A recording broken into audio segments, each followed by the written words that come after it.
This word in your ear, Mark, is brought to you thanks to Nordvpn. And I know that you are in a position to tell me what those mysterious 3 letters stand for. I'm quietly confident it means virtual private network. In fact, I'm going to say it again. Such is my confidence. Virtual private network. It does indeed. And what is that, Mark? It's a way to keep your data safe on the internet whenever you're logging in, either at home or abroad, as I know you frequently are. VPN, which stands for, again, Mark? Virtual private network. Thank you. It protects your identity and encrypts your data so that nobody can steal your identity. And at the same time, it enables you to access the internet via service in more than 50 different countries. And this means you can often sidestep region restrictions and stream movies and TV programs from all around the world. What have you been watching, Mark? You've been watching The Italian Job. We saw The Italian Job last night. What a bank holiday thing to do. What a fantastic film that still is. Utterly preposterous, every single aspect of it. Do you think? It's wonderful. It's just preposterous, the idea that it could possibly have happened, that these little devices would have stopped the traffic cameras and they would have got through the traffic jam and the bit where the minis get into the coach at the end, they do that in broad daylight on a motorway when they could quite easily have just pulled off the motorway, gone in the back. Everything's just, and nothing stacks up, but it's just a fantastic film. So funny, I think. But it's one of those films that is just a reference point all the way, all through your life, isn't it? Our next door neighbor, they had 3 minis parked outside the house recently. And everyone would have said the same thing. 2 belonging to the family and 2 to one to a visitor. And when I saw Tom next door, I said, "What are you doing? A remake of The Italian That's Job?" Right. Here? Everyone would know what you mean. Absolutely know what you mean. So yes, it's God, the sales of minis must have gone through the roof after that, mustn't it? Yeah, absolutely. My favourite bit of The Italian Job is Noel Coward as Mr. Bridger. Mr. Bridger in the toilet broken into. Yeah, that's right. So he turns up to see the governor of the prison, who's played by John Mazuria, and sits down at a table and then beckons the governor to him, doesn't it? It's fantastic. Wonderful. Anyway, back to NordVPN. You can take advantage of a deal where you can try NordVPN by going to nordvpn.com/yourear or just use the code YourEar to get a huge discount off your NordVPN plan and 1 additional month for free and a bonus gift. And it's risk-free because there's a 30-day money-back guarantee. Full details are in the show notes.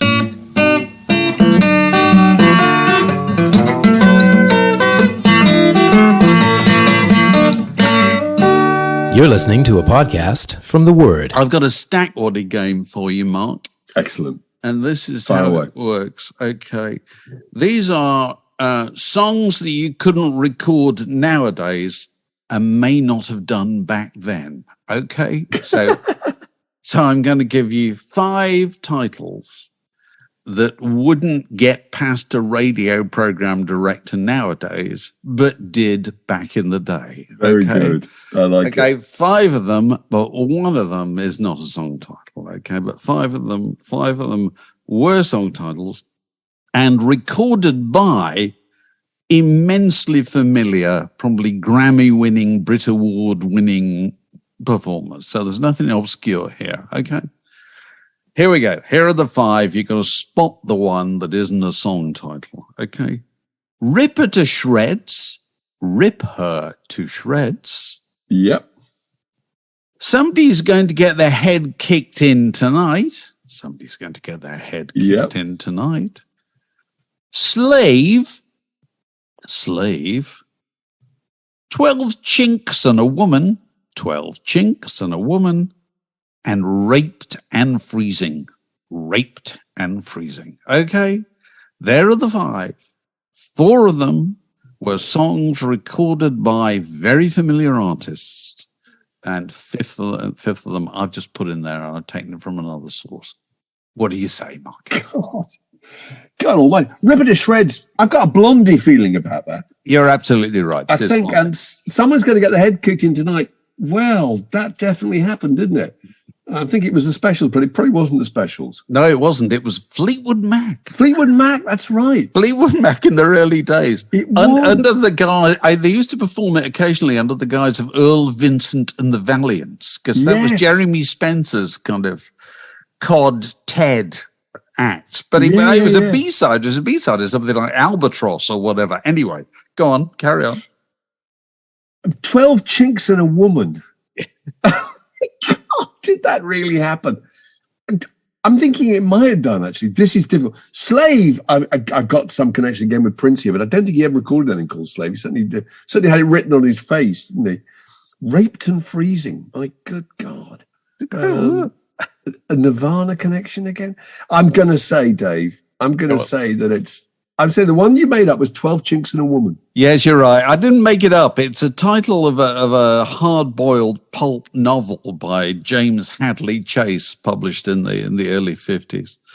You know, very Mickey Spillane type territory. So yeah, that was the ringer in this sense. So Rip It to Shreds is Blondie. Somebody's going to get their head kicked in tonight with Fleetwood Mac. Slaves, Elton John. It's on Elton John. Are you kidding? No. It's on Honky Chateau, along with I Think I'm Going to Kill Myself, which again you wouldn't put out. You know, nobody would do that. That wouldn't be very warmly received, would it? 12 Chinks and a Woman, as I say, was James Hadley Chase, and Raped and Freezing is Alice Cooper from $1 Billion Baby. Of course. But at the time, you just shrugged. Yeah, you did. You just shrugged. That's Alice being Alice. Yeah. So what have you got? Have you got one for me? I've got a very, very quick, very pathetically linked to the Coronation, right? All right. 5 Jamaican reggae musicians spot the ringer. Okay. King Sporty, Ooh. King Hammond, King Stitt, King Jammy, and King Sounds. Oh my God! 5 of those are Jamaican reggae musicians, and 1 isn't. I'm gonna say King Jammy is not. King Jammy. King Jammy was dub mixer and producer in King Tubby's studio. King Tubby, in fact, there's another one.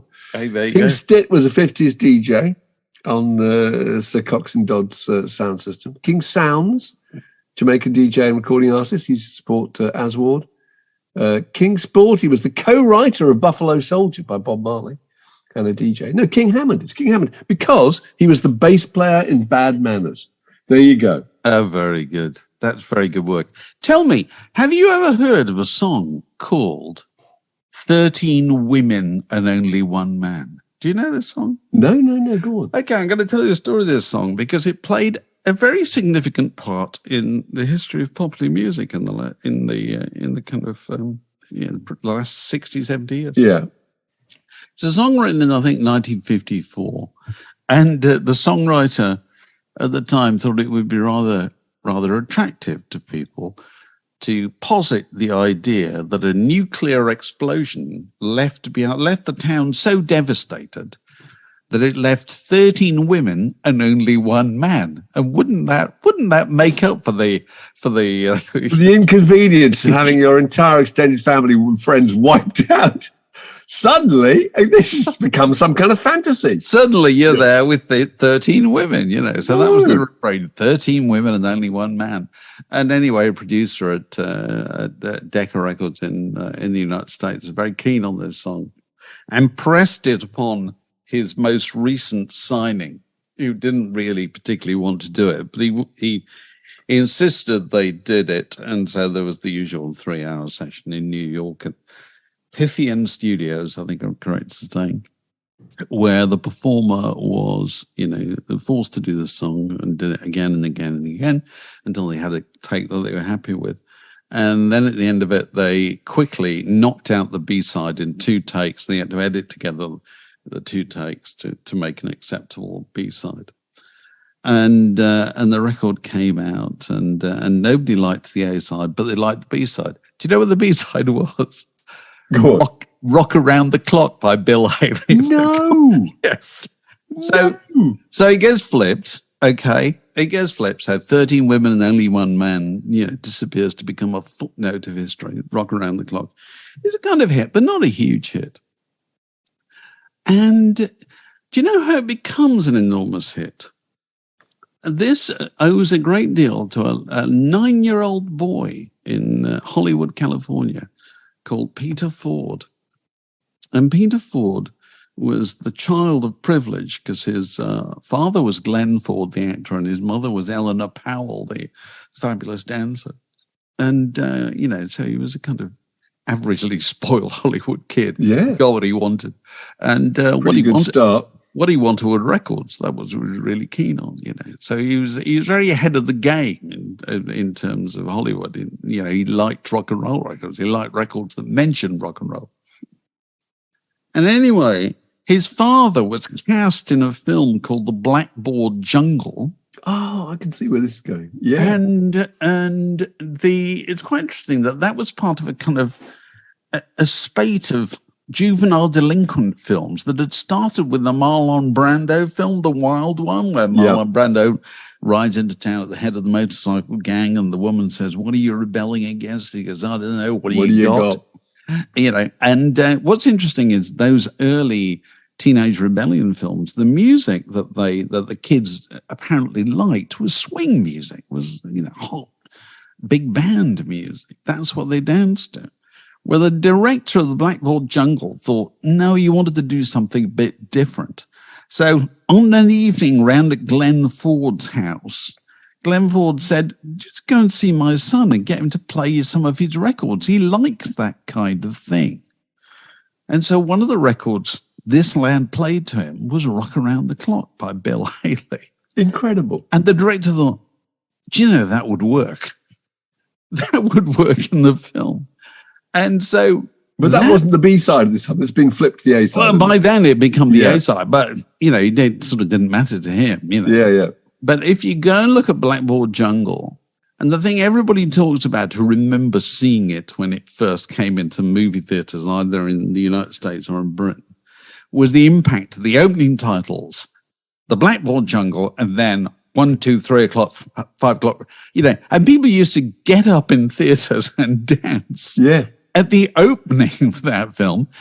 And I think one of the reasons was they probably never heard loud music before because you couldn't make music loud. No, it's the fact that it was on a huge sound system, wasn't it? Even in the 50s, it was better in those days.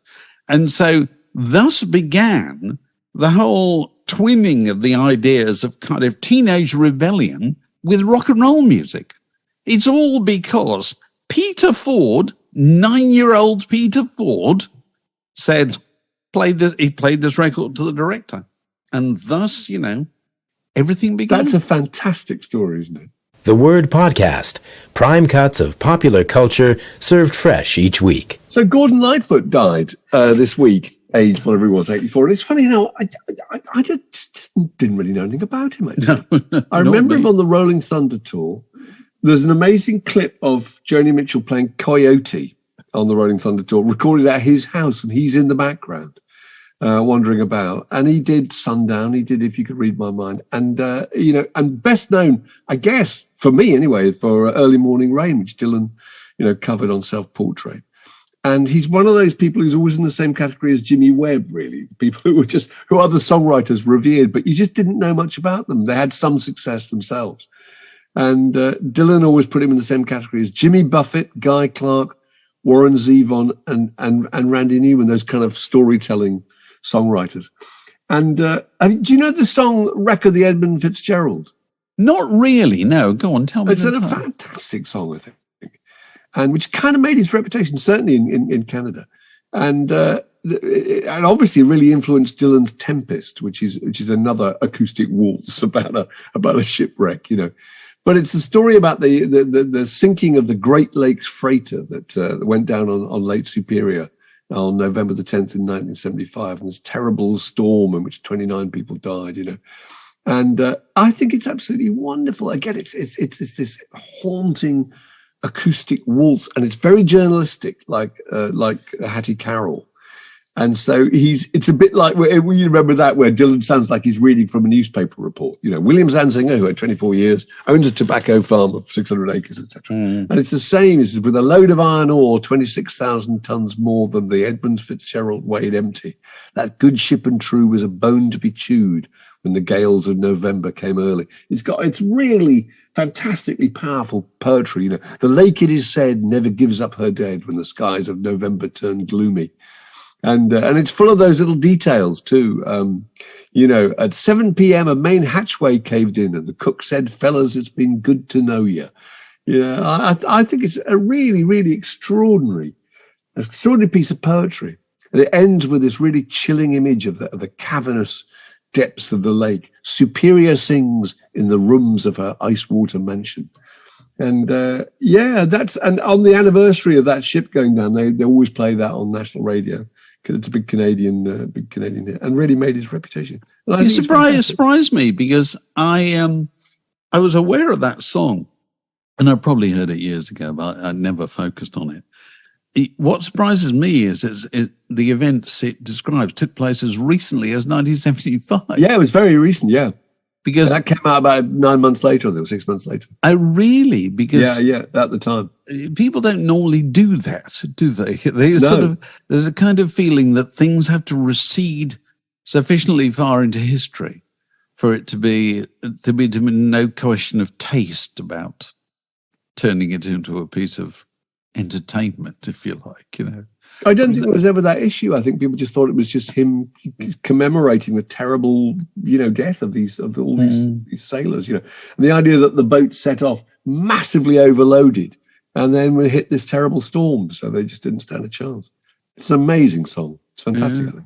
This is a junction in the Word podcast. It separates that bit from this next bit. If you haven't already done so, make sure you got your tickets for Word in the Park, which is June the 3rd in Holland Park in West London, where we'll be joined by John Higgs, talking about his book about the Beatles and James Bond of the British Psyche. We're joined by Bob Stanley, talking about his book about the Bee Gees. Leslie Ann Jones marking, it'll be 60 years almost to the day since the release of the first Rolling Stones record. And Claire Grogan marking almost 40 years to the day since she was on the cover of Smash Hits with altered images. No less memorable. So all four of them will strong stories from top to bottom. Absolutely. Oh, yeah. And it's going to be good. It's going to be good. The weather's going to be wonderful. It's beautiful surroundings if you've never been before. It's the perfect literature festival experience with two major differences. One, you don't have to go into the middle of nowhere to find it because it's in right by a tube station. Yeah, and two, it starts at 2:00 and it finishes at 4:30. So it doesn't make any massive demands on your stamina. There's no stress involved. So, and it's also kind of weatherproof, isn't it? Because it's in this incredible marquee, which is it's an open topped. It's a canvas covered auditorium, isn't it, with open sides? And we like to say it lets the sunshine in, but keeps any rain off. It's the ideal combination, isn't it? So, details of how to get tickets below. If you're in the Bath area next week, I'm actually next Saturday. I'm at the Bath Festival where I'll be talking to John Higgs. John Higgs and I will be talking about his book and my book at the Bath Festival. So if you're down there, please come along. What were you talking about? Rufus Wainwright. I sent you this the other day, didn't I? Oh, yeah. Rufus Wainwright has made a new recording of Neil Young's Harvest with, is it Chris Stills? Stephen Stills' It is, son? Stephen Stills, yeah. It's off a whole record. It's got a record called Folkocracy, isn't it? Which has just got old folk tunes on it. Shenandoah and Cotton Eye Joe and Arthur McBride, Wild Mountain Time, So in a way, he's kind of, Harvest is being kind of seen in that context now, isn't it? As being a kind of part of our folk heritage. Yes. Whereas it was, you know what I mean? It was written in 1971 or whatever. I know. The thing that struck me, and I listened to it, and I thought, this is pleasant, and it's nice. But I go back and listen to Neil Young's Harvest, and there's two things that strike me.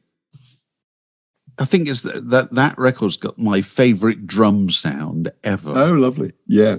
Kenny Buttrey, the Nashville drummer.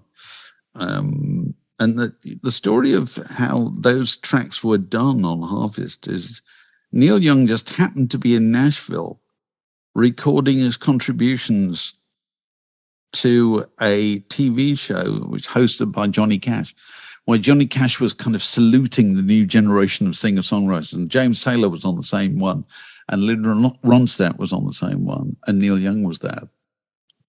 And I think it's Elliot Mazer who had just opened a studio in Nashville, and he wanted him to record that. And so he said, all right, I'll record that. So get 3 musicians, and we'll do it tomorrow. How unlike the way people make records nowadays is that? So, he got 3 musicians. One of them was Kenny Buttrey, the guy who... Kenny Buttrey, the guy who played... was on John Wesley Harding, wasn't he? John Wesley Harding. Kenny Buttrey is the guy that plays one of the most familiar bits of drumming for anybody who watched television in the 70s, which is you played the drums on Stone Fox Chase. Oh, yeah. By area code 615, which is the old grey whistle test theme. Yeah. So everybody's familiar with Kenny Buttrey. But I love that drum sound. I love the sound, the whole sound of Harvest. But the thing that struck me is here's Rufus Wainwright and all these people doing Harvest 51 years after it was originally done. And you're forced to reflect, is it possible that recording that kind of record was kind of perfected at that point? And there's hardly anything you can do 50 years later. If you were, I don't know, maybe the same thing would apply if you tried to remake The Godfather, also made about that time, 50 years later. What would you possibly do to improve in inverted commas, The Godfather? But so much of that's to do with the technology, isn't it? It's the analog sound of those musicians and the spontaneous sound, and the fact that they're all recording together, and all those things contribute, don't they? And that so much less thought and consideration went into it. Spontaneity. No, you're right. How can that be improved? That maybe spontaneous. Maybe it wasn't as spontaneous as we like to think. But, I think we talked about this the other week, didn't we? And I can't remember in the context of who.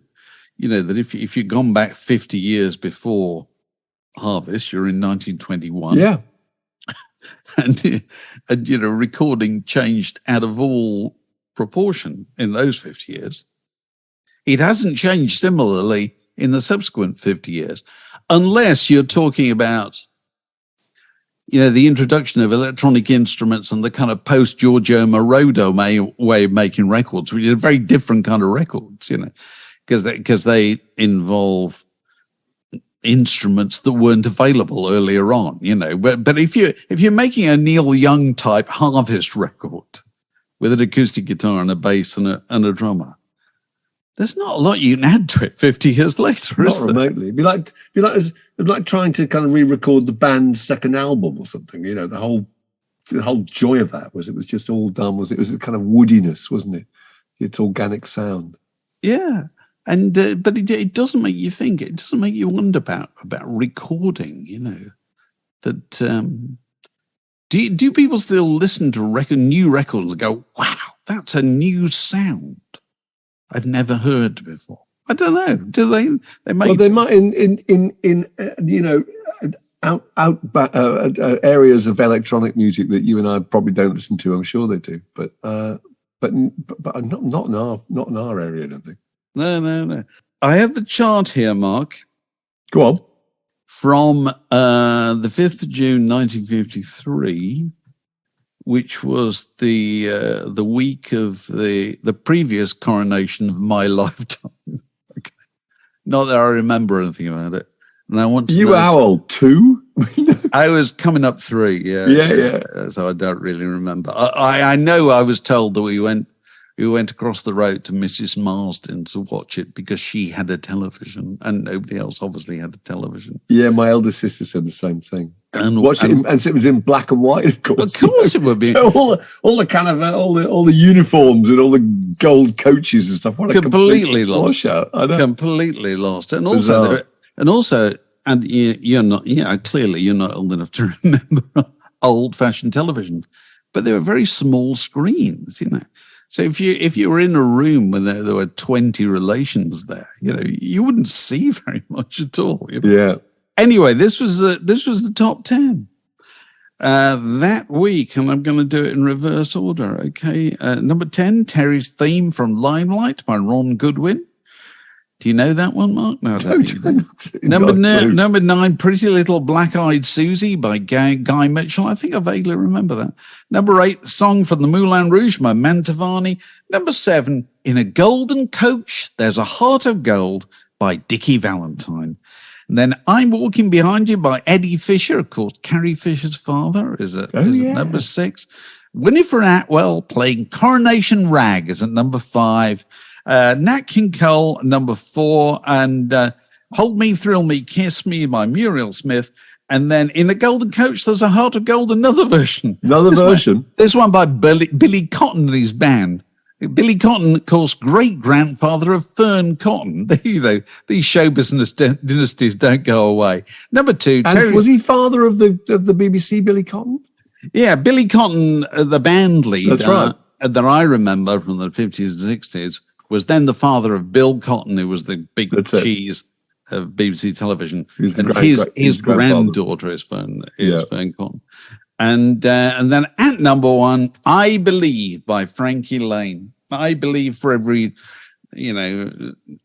drop of rain that falls, a flower grows. That seems like a disappeared world. God, that's a totally disappeared world. Just interesting how many of those things were Coronation. I'm surprised there isn't a Lord Kitchener record in there, actually. He would have been, to celebrate the Coronation.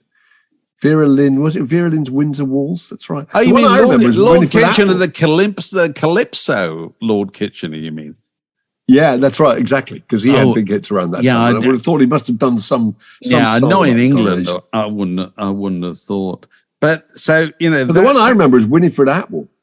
Right. Winifred Atwell was an amazing. Winifred Atwell was from Trinidad and Tobago, wasn't she?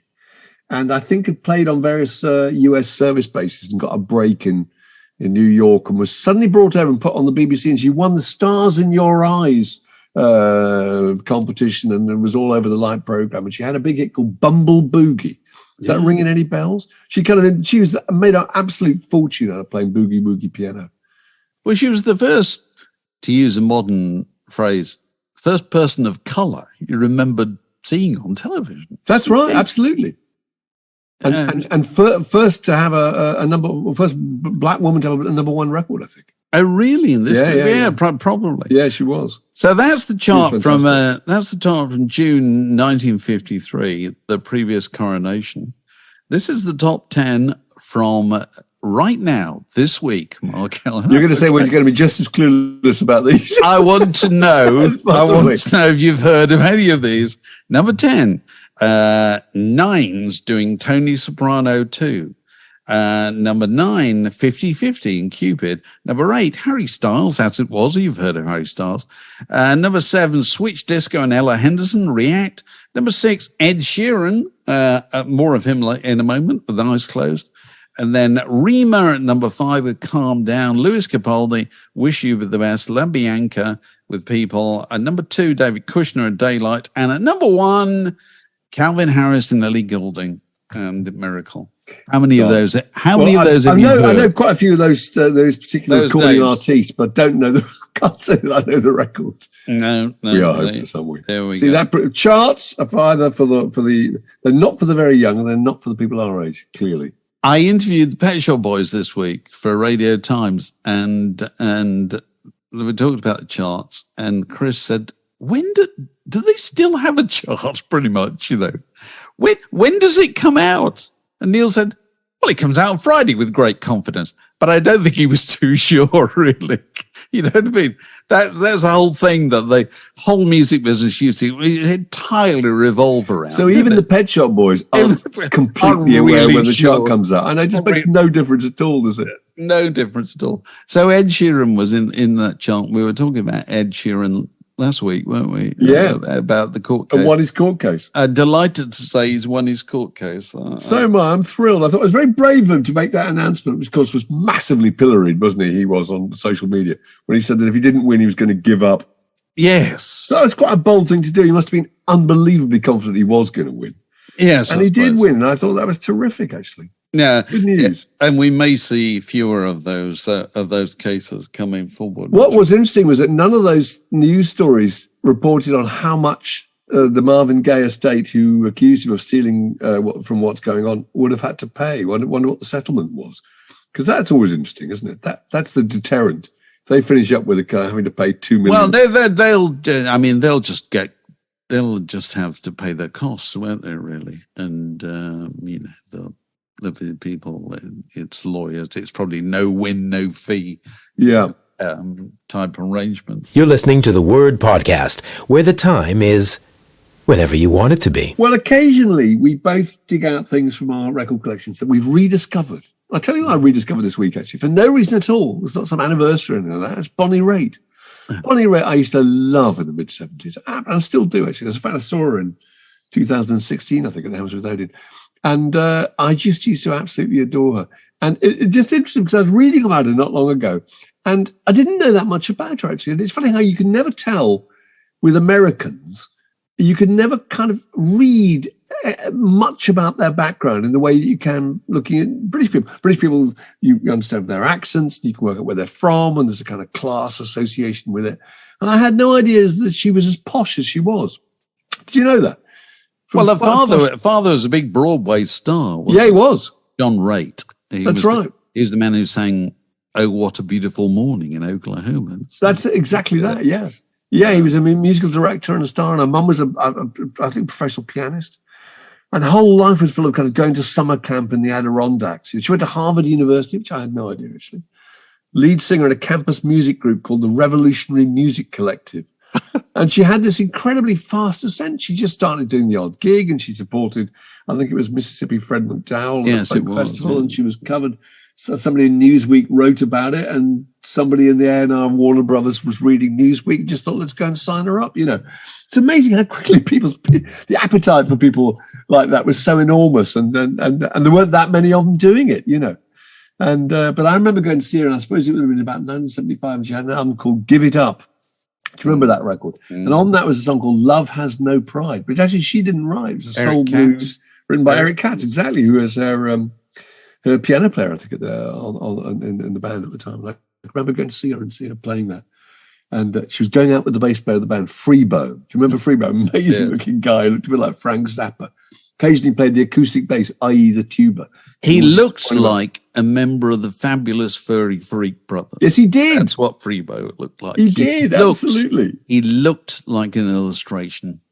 There's an important thing about him. You could draw Freebo. I could draw Freebo. With his massive moustache and his afro. Yeah. He's terrific. No, so I've just been rediscovering that. I've been listening to that record, "Giving Up" by Bonnie Raitt, and just thinking how amazingly good it is. Do you know what the key thing about Bonnie Raitt, I think? She was in the news recently, wasn't she? Go on, Well, she won a Grammy, I think, at the last Grammys for a song called "Just Like That." Well, she didn't. Did she write it? Yes, I think she did. And this is based on the true life news story about a woman who lost her son in an accident of some kind, and gave permission for his organs to be donated. Oh yeah, and then went and heard the heart or something like this. The idea that she embraces the person who's been the beneficiary of this donation and can hear the heart of her son in another child. Oh my Lord! Yeah, but there's obviously a appeal to Bonnie Raitt as a way to write a song. You know, the thing that strikes me about Bonnie Raitt, and as you say, a lot of the songs that she's most associated with, she didn't write, like "Love Has No Pride," and "Too Long at the Fair," and "I Can't Make You Love Me." I think I would go so far as to say she is the greatest singer of sad songs I've ever heard in my life. Oh, that's good. She is. There is, and even listen, more than the McGarrigles. Sad, yes, even more. Sadness is something that all singers like to think they can project, and we've got used, to the signs that somebody's trying to signal just how sad they are. Very often, the harder they try, the less sad it sounds. I'm now emoting. no emotion. Whereas Bonnie Raitt just has that gear that she can absolutely convince you of what she's singing about. And, there is that I've already mentioned it, that wonderful song, I Can't Make You Love Me. I don't think she wrote it. I can't make you love me if you won't. Oh, God. I can't make your heart feel something it won't. And honestly, she can crumple me up, Oh, completely. Love Has No Pride's the same. Yeah, it's the same thing. The middle eight in Love Has No Pride, I always think was the greatest chord sequence and the most moving thing. And it's Love Has No Pride. The whole concept of that is that you're helpless in these situations and you're making a complete fool of yourself. You're exposing yourself and you're feeling kind of idiotic but there's nothing you can do about it. You're so hopelessly besotted. Have you heard a version of John Prine's Angel from Montgomery, which is a wonderful John Prine song? And I love John Prine, but I prefer Bonnie Raitt's version. And I think the verse is, I am an old woman named after my mother. My old man is another child that's grown old. If dreams were lightning and thunder were desire, this old house would have burnt down a long time ago.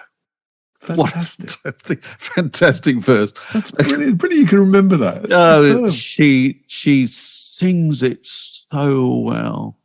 And, you can go through all the records. And the records can be up and down, and they've very often been times, she's had commercial success, Luck of the Draw and, what was it? Nick of Time, which was the record that quite late in the day made her a big commercial success. So there's always part of her that's always looking for the big radio record in the United States. And then sometimes you think, oh, don't bother, just sing. And she made a recent record where I think 4 tracks were produced by Joe Henry. And those 4 tracks are absolutely fantastic because they sort of don't have the polish, really, that she has some of the rest of the time. It was so funny when she got that Grammy and she was billed in lots of newspapers and she is as kind of unknown blues artist. Oh, I know. Something, because they just had no handle on her at all. The idea that she'd been around for 50 odd years made no difference at all. Yeah, yeah. So that's our tip for rediscovery this week. And, we do this because, as we've frequently remarked, nowadays with streaming, we all have the same record collection. So you can't complain that you don't have it to go and listen to. So, try Love Has No Pride by Bonnie Raitt. See what makes you cry. Can't go wrong. The Word Podcast. Fix yourself a drink and it's like being in the pub. So, any other business? We're joined by Alex Gold. Hello, Alex. Hello there.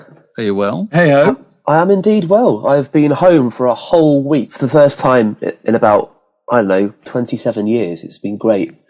Very nice. Very nice. You went to the pub last night, didn't you, Alex? On your own? I did. I just fancied a pint, so I went for one. And, did you have just one? I had more than one in the end. Actually, a pal of mine joined me. Our old pal stopped by, so that's not going to a pub on your own. Well, I did originally. So I've only done that a couple of times. It's actually very pleasant. No, I had one on my own. It was joyful. Then my pal just happened to be in the area and passed by. It would have been remiss of me not to have another one. Yeah. So I did the right thing. When have you done it, Mark? I've done it about twice in my life. And I'm trying to think what the occasions would have been. I think I just wandered off this little pub down by the river in Chiswick here. And I just went off and had a little pint on my own, looked out the window, watched the boats. Very pleasant, actually. It's a lovely feeling. And, as long as you can get over the embarrassment of being in a pub on your own, that's the first thing. Because that's not something you're used to. You feel that you're standing out and people are thinking, is this Billy No Mates, I think it's quite freeing, actually. You're doing this just because you can, and that's a good thing. Yeah, absolutely, that's a good thing. My local where I go to suffer along with Spurs on when the football. Oh, Dog and Duck. Yeah, they old school Irish pub, Irish landlord and so forth. I've been going in there for years, and And it was the only pub in London, seemingly, that didn't take credit cards. So you always had to make sure you had the cash there. Because Don was the old landlord, and he didn't take credit card. And so I was happy to comply with that. Tragically, during lockdown, the landlord, he had a heart attack, died. Oh my God. So the place changed hands. Now what's the thing they don't take? Cash. It's like, instant transformation. Everybody goes to the bar with their credit cards, and they kind of really flummoxed if anybody's got any cash. They got no change or whatever. And of course, what do you also notice when people move from cash to credit cards? The prices go up like crazy. Because, when people aren't looking at how much money's gone out of their wallet, you can charge them a lot more money. And you spend more, because there's something about actually spending cash which is very very restraining. You think you're actually parting with money. You think, absolutely. Do I really need this? My God. Well, talking of cash, I decided to take up some driving lessons finally because the road needs me. And I'm having my first one next week, and I have been asked to pay in cash. Wow, because the instructor does not accept bank transfers, apparently. Wow. And I really don't know what to think about that. It's bizarre. I don't carry cash on me. I've got to go out, and I live in a little hamlet. I've got to go out in somebody else's car and get some cash out somehow. So tell me, how much is a single driving lesson? £32 an hour. I'm going for 2 hours, actually. So I've got to get £64. £60 in cash out. I can still remember my driving lessons so vividly. Mirror manoeuvre. Did you get those things, Dave? Yeah. Clutch to the biting point. Yes. I remember all the phrases. My father and I used it. My father initially taught me, and we used to argue. God, we fell out so badly over learning to drive, 'cause clutch control was one of those things. I can remember it was one of those things where I thought, I will never, ever be able to do this, and then once you've learned, you think, I will never, ever forget this. I know. I'll always be able to do it. It is literally like riding a bike, isn't it? I can remember teaching my eldest lad, he must have been about, 18 or 19 or something. He wanted to take a lesson, And at that stage, relations could be a bit strained. Oh. But it was so wonderful, the two of us being in the car, because he was so dependent on me. And we went back to our old relationship, of him actually being very respectful of everything I had to say. Oh, really? Oh, yeah. I took him to the most difficult places in London. We did Hyde Park Corner. We did God, Bridge. You did Hyde Park Corner. He drove down to Hyde Park Corner with an L plate. I thought if you can get round Hyde Park Corner, he will pass his test. As indeed. That's incredible. Oh, yeah. I put him in the deep end. Wow. Hyde Park Corner is still quite something, isn't it? It is terrifying. Every time I go near there, I think, God, I do drive around there very occasionally. And it's still the ultimate test in London, that is, Terrifying. Anyway, Frankie Goes to Hollywood.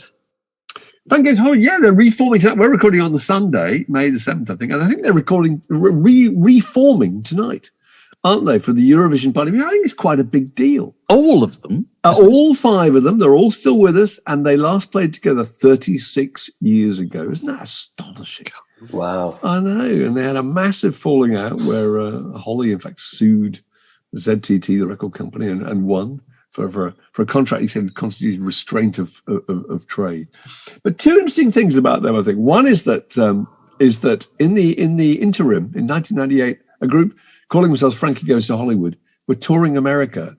Led by an American using the name Davy Johnson, who claimed he was Holly's brother. Do you remember this story? No, I don't. Yeah. And he said he was an uncredited musician on Welcome to the Pleasure Dome. They were sued, obviously had to desist. The other thing I think is interesting is what Nasher's doing now. Holly's still making the occasional record. Paul Rutherford lives in New Zealand, kind of pretty much given up recording, I think. Mark O'Toole lives in South Florida. He's in a band called Trapped by Mormons.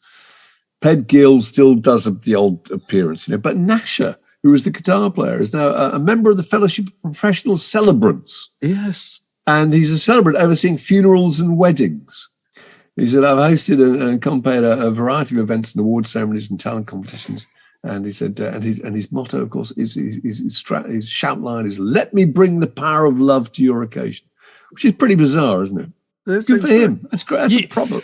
You could do that, Mark. You'd be very good. You'd be a very good celebrant.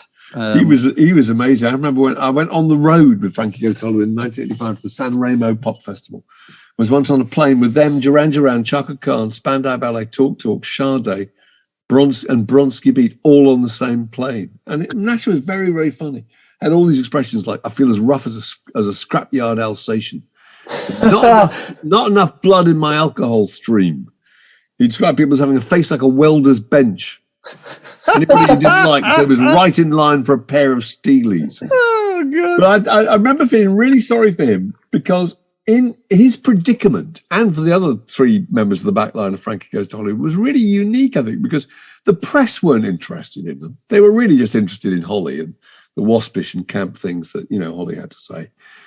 They weren't on the record because famously Trevor Hall had recorded them all jumping into a swimming pool and used that sample at some point in one of the tracks. That was the only point where the three guys in the back line actually appear on the record.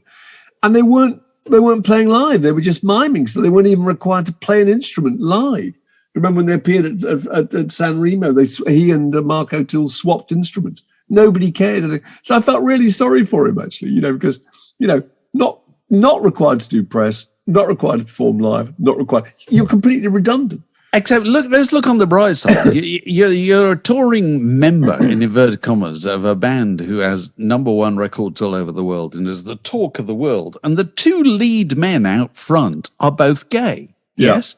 So what are you going to benefit from? You're going to benefit from all the female attention will come to you through your back. And you will not be wasting any time on sound checks or anything like that, or tuning your instruments. There'd be a lot of hopping on, true. I would imagine, taking place. A huge amount of hopping on. No, I think he probably did very well in that respect. You imagine they must be still making some money from it, because all the big hits have got the co-writing credit for all of them, apart from Paul Rutherford, I think. But so they're still getting money from whenever those records are played. And they may, who knows, they might reform after this, because once people see him again, there might be the old affection might be rekindled. But I'm just not quite sure if people have the same devotion to them as they did. They like the records, but did they like the band? I don't know. It's not like Duran Duran, Spandau Ballet, real powerful relationships with the members of the group. Well, we shall see. Yeah, they're meant to be playing tonight. This podcast was brought to you by The Word.